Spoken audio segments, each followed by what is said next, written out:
Vemos ahora en Mateo capítulo 24, ya estuvimos viendo la primera parte de la tribulación, ahora vamos a ver la segunda parte de la tribulación, cómo la llama el Señor Jesucristo. Si ustedes se fijan ahí en Mateo capítulo 24, versículo 21, dice, porque habrá entonces gran tribulación, dice, cual no ha habido desde el principio del mundo, hasta ahora ni la habrá. Y si aquellos días no fuesen acortados, nadie sería salvo, mas por causa de los escogidos, aquellos días serán acortados. ¿Qué significa eso de acortar? Indudablemente muchos opinan que Dios deliberadamente acortó este juicio de la tribulación a 7 años, pero incluso algunos dicen que esos 7 años, esos 3 años y medio, especialmente de la gran tribulación, incluso van a ser acortados por todos los juicios que va a haber y la venida del Señor Jesucristo. Fíjense que Cristo llama a esto gran tribulación. Ahora, tomando a Daniel, tomando Apocalipsis y tomando Mateo capítulo 24, tenemos una idea de cómo va a ser. Por supuesto, no tenemos en profundidad, pero podemos tener un panorama de lo que va a suceder en ese tiempo. En Mateo capítulo 24, el Señor Jesucristo lo llamó principio de dolores. En Apocalipsis capítulo, a la primera parte de la tribulación. En Apocalipsis capítulo 11 vimos que 2 testigos van a profetizar durante 1260 días. Y en Daniel capítulo 9 vimos que el anticristo va a hacer un pacto con Israel. Todo eso, los tres, nos hablan sobre la primera parte de la tribulación. La segunda parte de la tribulación, el Señor Jesucristo en Mateo capítulo 24 la llama gran tribulación. Daniel en Apocalipsis capítulo 11 dice que por 42 meses la ciudad de Jerusalén será hollada. Y Daniel capítulo 9 dice que el pacto es quebrantado. Bueno, ahí, en ese periodo de tiempo, es lo que sucede toda la tribulación. Ahora, ¿qué pasa con la iglesia? Bueno, la iglesia va a ser arrebatada justamente antes del inicio de la tribulación. Ya vimos algunos versículos. Y Pablo, escribiéndole a los tesalonicenses en 1 Tesalonicenses capítulo 4, versículo 13 al versículo 18, lo muestra claramente. En Efesios capítulo 2, versículo 20 al versículo 22, Pablo compara a la iglesia con un edificio. Ese edificio, fíjense que está edificado sobre el fundamento de los apóstoles y profetas, siendo la principal piedra del ángulo, dice Jesucristo mismo. Ese edificio tuvo un comienzo, la iglesia, Hechos capítulo 2. Pero cada persona que ha aceptado a Cristo como Salvador personal a lo largo de todos estos años y estos siglos, ha venido a ser parte de esa iglesia. Somos parte de ese cuerpo. Pero tan cierto como ese cuerpo y ese edificio ha tenido un comienzo, también va a tener un final. Entonces, cuando en el panorama profético ese final va a ser cuando el último convertido de la dispensación de la gracia llegue a aceptar la salvación, entonces ahí, en ese momento, cuando la última persona que tenga que escuchar el mensaje del Evangelio, que puede ser hoy, que puede ser el fin de semana, que puede ser alguna persona que nosotros guiemos a Cristo, cuando eso suceda, ahí en ese momento, 1 Tesalonicenses capítulo 4, versículo 13 al 18, porque el Señor mismo, con voz de mando, con voz de arcángel, con trompeta de Dios, descenderá del cielo y los muertos en Cristo resucitarán primero. Luego nosotros, los que vivimos, los que hayamos quedado, seremos juntamente con ellos arrebatados para estar en el aire y así estaremos siempre con el Señor. Entonces, si vamos a estar arrebatados allí para estar en el cielo con el Señor, lo que suceda acá en la tierra en el tiempo de la tribulación, a nosotros no nos va a afectar. ¿Qué va a suceder con la iglesia en el cielo? Indudablemente allí vamos a tener el tribunal de Cristo. En el tribunal de Cristo van a ser evaluadas nuestras obras. el tribunal de Cristo no es un juicio, en el sentido, ¿por qué? En el sentido de la palabra juicio. Porque todo juicio cayó sobre nuestro Señor Jesucristo.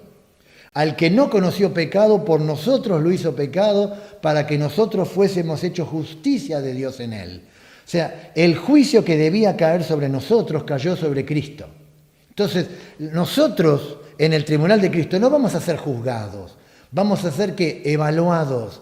El tribunal de Cristo es una evaluación de nuestro servicio. Segunda Corintios nos habla claramente que van a ser evaluadas nuestras obras, si lo que hicimos fue bueno o malo. Y esa palabra bueno o malo ahí está hablando si fue útil para la obra de Dios o no. En el tribunal de Cristo vamos a recibir coronas. Y esas coronas van a ser por el servicio y por lo que hayamos hecho para el Señor. Y esas coronas van a ser después dadas a nuestro amado Salvador, el Señor Jesucristo. Luego del tribunal de Cristo tenemos las bodas del Cordero, que suceden en el cielo. La iglesia, que somos nosotros, la esposa, se ha ataviado como una virgen sin mancha y está preparada para recibir al esposo. Eso sucede en el cielo. Mientras aquí en la tierra nosotros tenemos el evento llamado la tribulación. Ahora, si comenzamos a ver cómo vimos claramente que la tribulación se va a iniciar justamente con el pacto que va a hacer el anticristo con la nación de Israel. No necesariamente tiene que suceder que somos arrebatados e inmediatamente emerge todos los acontecimientos. Puede pasar un tiempo, porque la Biblia no nos da una revelación definitiva en cuanto a, o mejor dicho, no es la palabra definitiva, sino que es la idea no nos da una revelación en la cual nosotros tenemos que ser dogmáticos, pero puede pasar un tiempo en el cual el hombre de pecado emerja como un líder político y comience a tejer alianzas, y esas alianzas van a llevar a hacer un pacto con la nación de Israel. Pero la pregunta que tenemos que hacernos es, ¿cómo las personas se van a salvar en la tribulación? Si ya la iglesia no va a estar. Si ya la iglesia no está, tampoco, a veces escuchamos, bueno, si no va a estar el Espíritu Santo. Sí, el Espíritu Santo va a estar. O sea, el Espíritu Santo, hoy día la morada es permanente, pero durante la tribulación el Espíritu Santo va a estar, porque Él es omnipresente y una persona se salva por la obra del Espíritu Santo. No confundamos el ministerio del Espíritu Santo. Sí, ¿cómo se salva una persona? ¿Por qué decimos? Porque cuando suceda el arrebatamiento no va a haber creyentes. Entonces, ¿cómo las personas se van a salvar si no va a haber creyentes? Bueno, si nos fijamos allí en Mateo capítulo 24, en la lectura que estábamos haciendo, en el versículo 9 dice, entonces os entregarán a tribulación y os matarán y seréis aborrecidos de todas las gentes, fíjense, por causa de mi nombre. Si bien le está hablando a la nación de Israel acá, dice, si son aborrecidos por causa del nombre del Señor Jesucristo, quiere decir que son ¿qué? Salvos. Si son personas salvas, son personas que no pertenecen a la iglesia, porque si pertenecieran a la iglesia tendrían que haber subido al cielo en el arrebatamiento. Quiere decir que estas personas se convierten en un tiempo posterior al arrebatamiento. ¿Cuál es ese tiempo posterior? Posiblemente algunos piensan que se van a convertir muchas personas justamente cuando la iglesia ya no esté. O sea, por el arrebatamiento algunos van a llegar al conocimiento de la verdad. Esa es una posición que algunas personas tienen. No podemos descansar en esa posición, porque si hoy día las personas, con todos los beneficios y que tenemos en el día de hoy, con todos los medios para comunicar la palabra de Dios, con toda la tecnología que tenemos aún en el día de hoy, las personas rechazan la salvación. ¿Qué nos hace pensar que cuando nosotros no estemos, las personas se van a salvar. Por eso también tenemos que pensar que somos responsables y compartir el mensaje del Evangelio con nuestros seres queridos. Porque el hecho de que nosotros no estemos y que seamos llevados al cielo no implica que nuestros padres o quizás nuestros hermanos o nuestros familiares, por la sola ausencia nuestra, va a ser el detonante para su salvación. Ojalá que suceda así, pero no podemos descansar en ese hecho. Mientras tanto, ¿cómo se van a salvar esas personas? Algo tiene que suceder. Ya vimos que va a haber 2 testigos, pero ahora tenemos que ver claramente, y vamos a la Escritura, la Biblia menciona allí en Apocalipsis una multitud. Apocalipsis capítulo 7. Esa multitud es la multitud de los 144.000 testigos. Estos 144.000 sellados no pertenecen a una iglesia contemporánea ni nada por el estilo. Estos 144.000 son judíos, dice la palabra de Dios. Y estos 144.000 van a ser sellados. Y fíjense que en el versículo 3 dice que van a ser sellados en sus frentes a los siervos de nuestro Dios. Esos 144.000 judíos van a ser siervos de nuestro Dios. Si son siervos de nuestro Dios, quiere decir que van a ser ¿qué? Creyentes. ¿Cuándo se convierten? En la época posterior al arrebatamiento. ¿Cómo se convierten? Eso puede dar,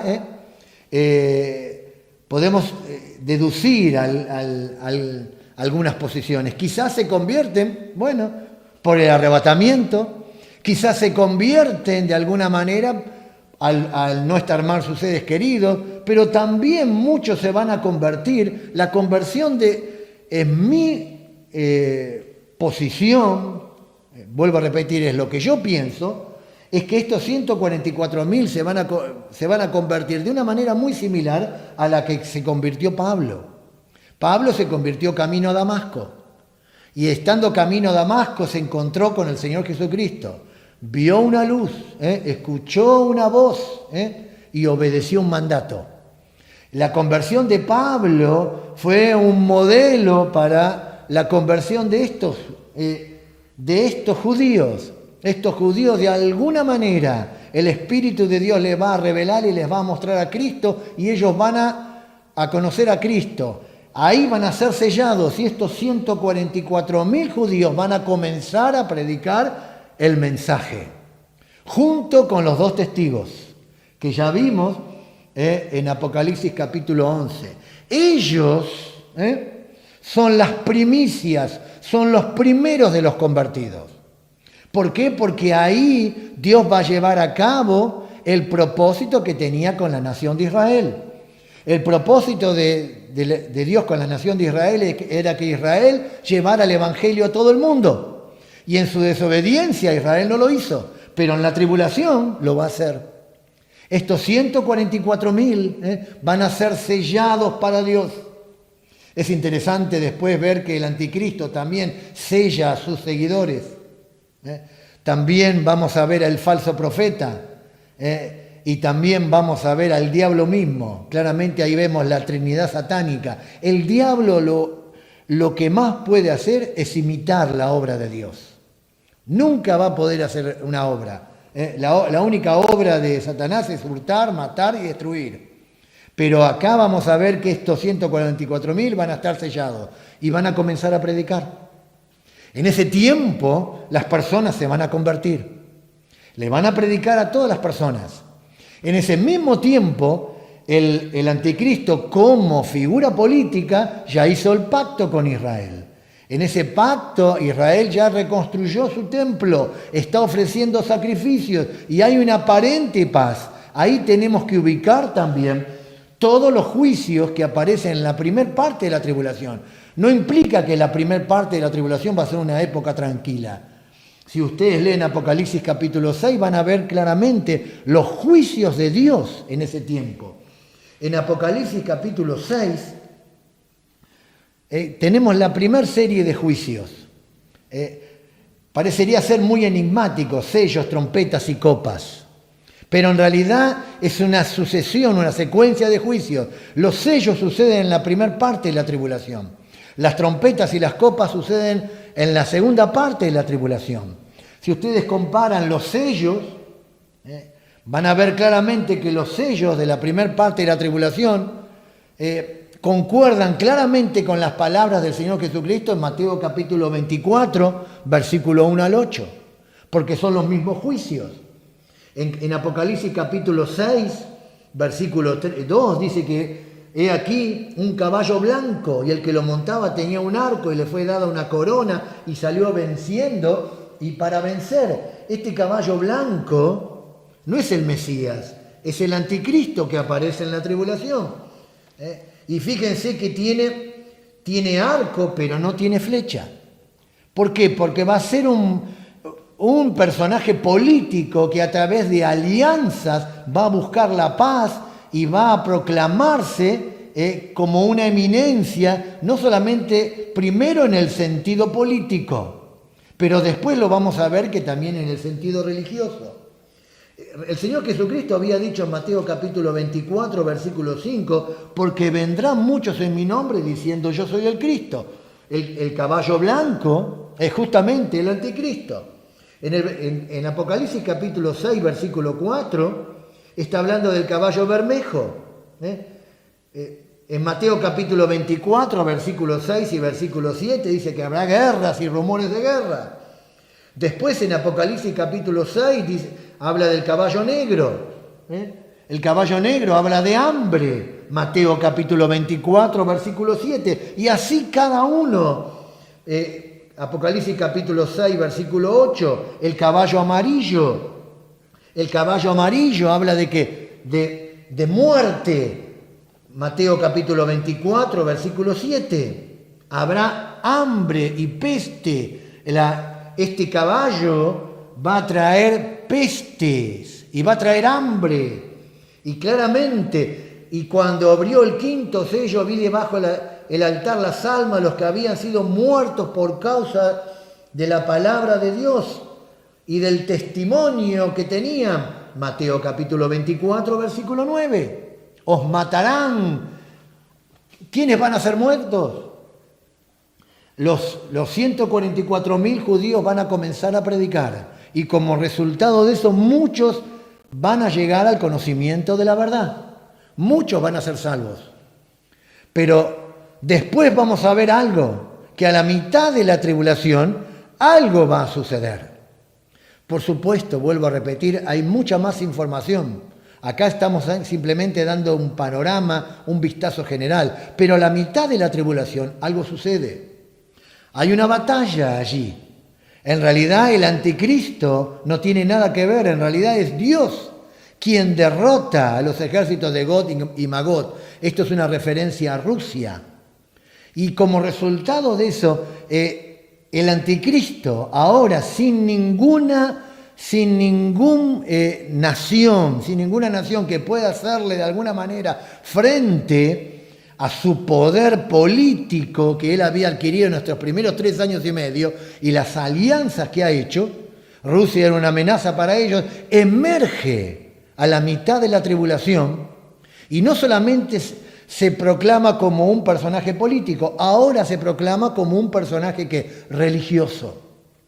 ¿Por qué? Porque dice acá en versículo 15, por tanto, cuando veáis en el lugar santo la abominación desoladora de la cual habló el profeta Daniel, el que lee entienda. ¿Cuál es la abominación desoladora que habló el profeta Daniel? Durante la tribulación, a la mitad de la tribulación, el anticristo se va a proclamar como lo que es, como en realidad un enviado del diablo. Y entonces Israel ahí se va a dar cuenta que el Mesías que ellos creían en ese personaje político, ya no es un personaje político. También en ese tiempo va a estar, en la primera parte de la tribulación, la iglesia, la gran ramera. La gran ramera es la parte religiosa que está asociada con el anticristo. O sea que este personaje va a ser no solamente político, sino que va a ser un personaje religioso. Sabemos que por Apocalipsis capítulo 17, que después el anticristo destruye a la gran ramera y se emerge él, ya no le sirve más la gran ramera a la mitad de la tribulación, y él emerge como un personaje religioso y quiere que las personas le adoren. Es interesante notar que el anticristo, dice la Escritura, que emerge del abismo. Pero ahora vamos a ver que en la mitad de la tribulación va a emerger otro personaje, que es el falso profeta. El falso profeta va a tener un ministerio, incluso dice la Escritura en Apocalipsis capítulo 13, que va a construir a la mitad de la tribulación una imagen, y esa imagen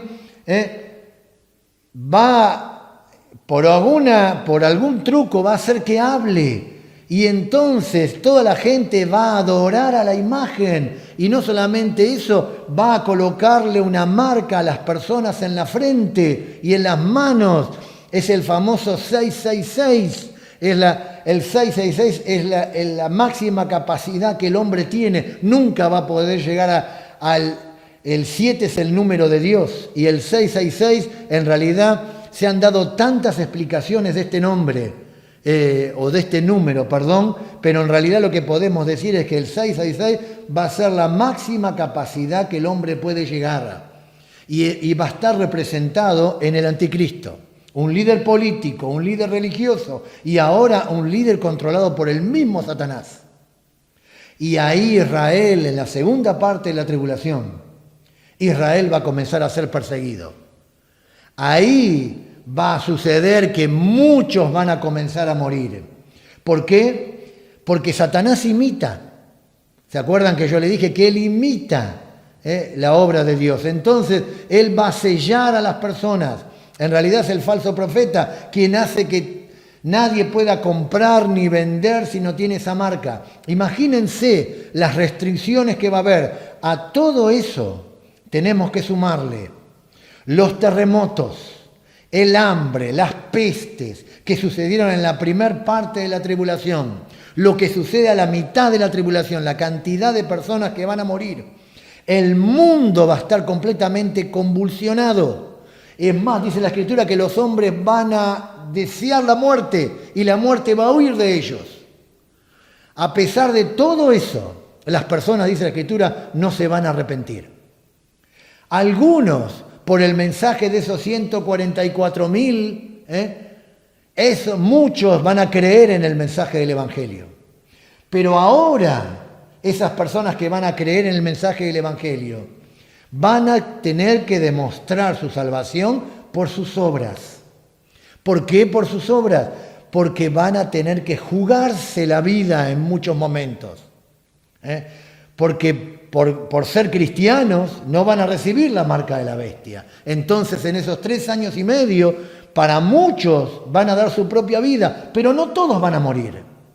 Porque cuando termina la tribulación vemos que hay una gran cantidad de creyentes en el juicio de las naciones que pasan al reino milenial. Quiere decir que muchos van a ser salvos durante la tribulación.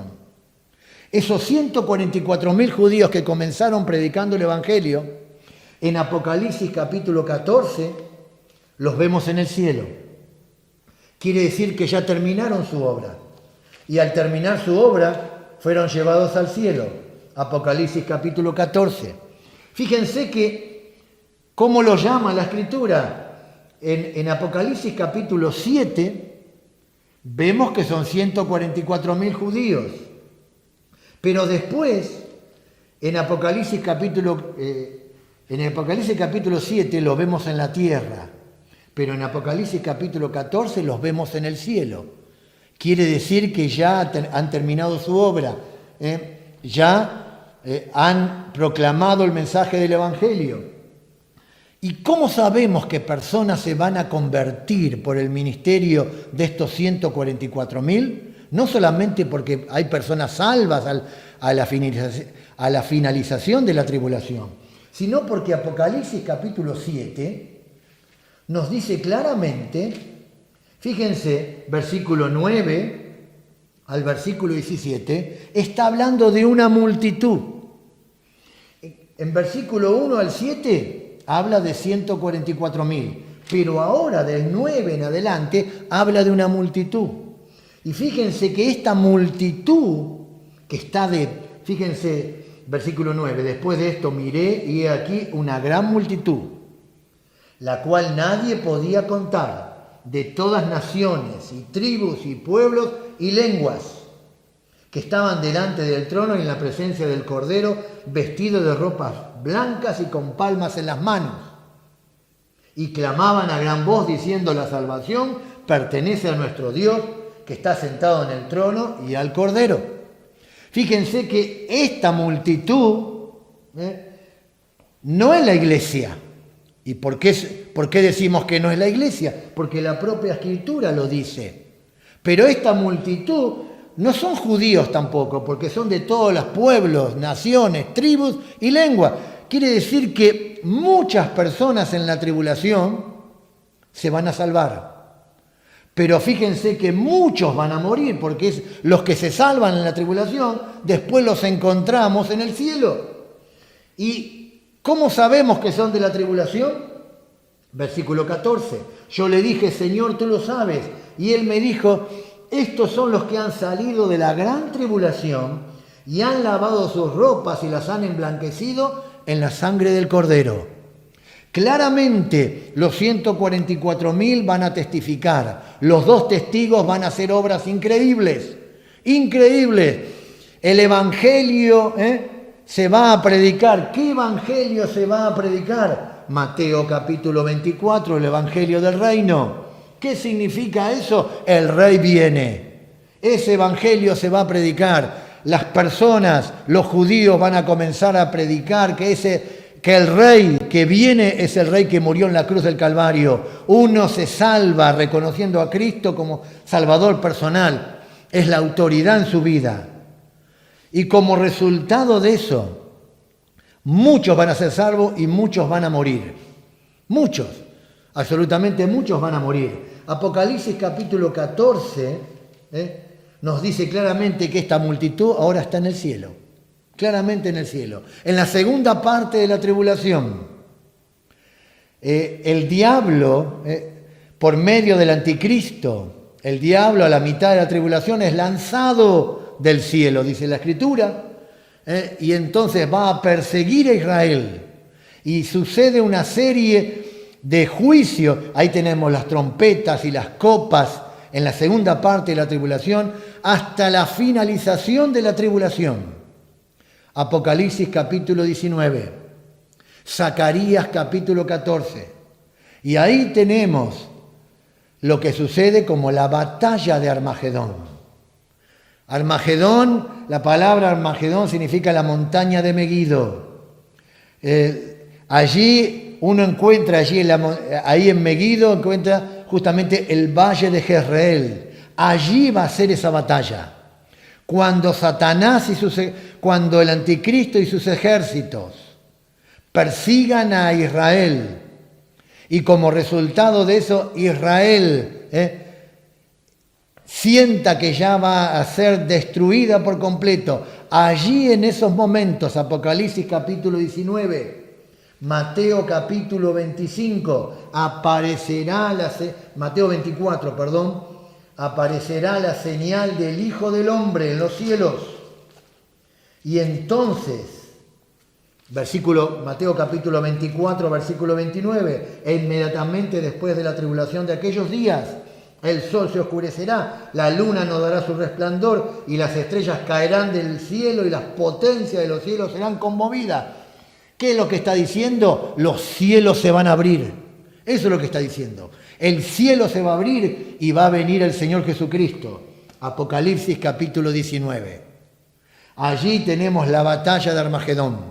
En esa batalla el Señor Jesucristo viene con las huestes de ángeles, viene con la iglesia, viene para reinar acá en la tierra, y tenemos la batalla de Armagedón. En esa batalla Satanás es derrotado. Pero en esa batalla el anticristo y el falso profeta son derrotados y fíjense lo que sucede con ellos. Apocalipsis capítulo 19, versículo 20.